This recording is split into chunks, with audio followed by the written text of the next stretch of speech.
जैसा मैंने कहा, आज भी मनुष्य जाति करीब करीब अर्जुन की चेतना से ग्रस्त है।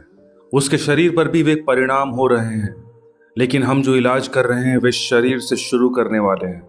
इसलिए सब इलाज हो जाते हैं और बीमार बीमार ही बना रहता है।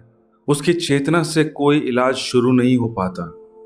यह अर्जुन कहता है, मेरा मन साथ छोड़ दे रहा है। मैं बिल्कुल निर्वीर्य हो गया हूं, बलहीन हो गया हूं। बल क्या है? एक तो बल है जो शरीर की मांसपेशियों मसल्स में होता है। उसमें तो कोई भी फर्क नहीं पड़ गया।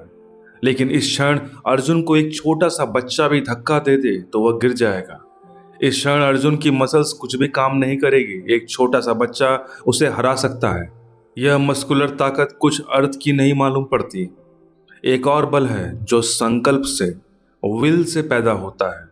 सच तो यह है कि वही बल है जो संकल्प से पैदा होता है। वह जो संकल्प से पैदा होने वाला बल है वह बिल्कुल ही खो गया है। क्योंकि संकल्प कहां से आए? मन दुविधा में पड़ गया है तो संकल्प खंडित हो जाता है। मन एकाग्र हो तो संकल्प संगठित हो जाता है।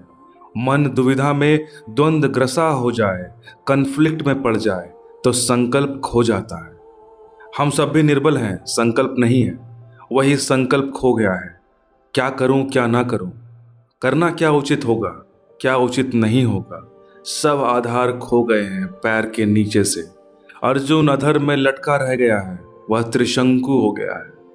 यह प्रत्येक मनुष्य की स्थिति है और इसलिए अद्भुत सत्य है कुरान में, और अद्भुत सत्य है बाइबल में, और अद्भुत सत्य है जैन अवस्था में, और अद्भुत सत्य है ताओ ते किंग में, और दुनिया के अनेक अनेक ग्रंथों में अद्भुत सत्य है।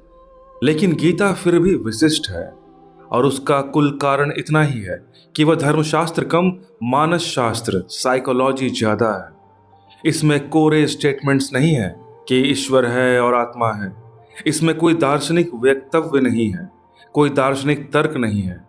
गीता मनुष्य जाति का पहला मनोविज्ञान है, वह पहली साइकोलॉजी है। इसलिए उसके मूल्य की बात ही और है। अगर मेरा वश चले तो कृष्ण को मनोविज्ञान का पिता मैं कहना चाहूंगा। वे पहले व्यक्ति हैं जो दुविधाग्रस्त चित्त, माइंड इन कॉन्फ्लिक्ट, संतापग्रस्त मन, खंड खंड टूटे हुए संकल्प को अखंड और इंटीग्रेट करने की कहें कि पहले आदमी है जो साइको एनालिसिस का, मनस विश्लेषण का उपयोग करते हैं।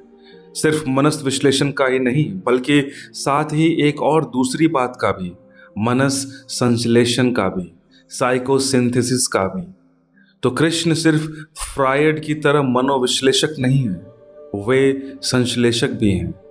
वे मन की खोज ही नहीं करते कि क्या क्या खंड हैं उसके, वे इसकी भी खोज करते हैं कि वह कैसे अखंड, इंडिविजुअलाइजेशन को उपलब्ध हो, अर्जुन कैसे अखंड हो जाए। और यह अर्जुन की चित्त दशा हम सबकी चित्त दशा है। लेकिन शायद संकट के इस तीव्र क्षण में हम कभी नहीं होते। हमारा संकट भी कुनकुना, ल्यूकवार्म होता है, इसलिए हम उसको सहते चले जाते हैं। इतना ड्रामेटिक, इतना त्वरा से भरा, इतना नाटकीय संकट हो तो शायद हम भी अखंड होने के लिए आतुर हो जाएं।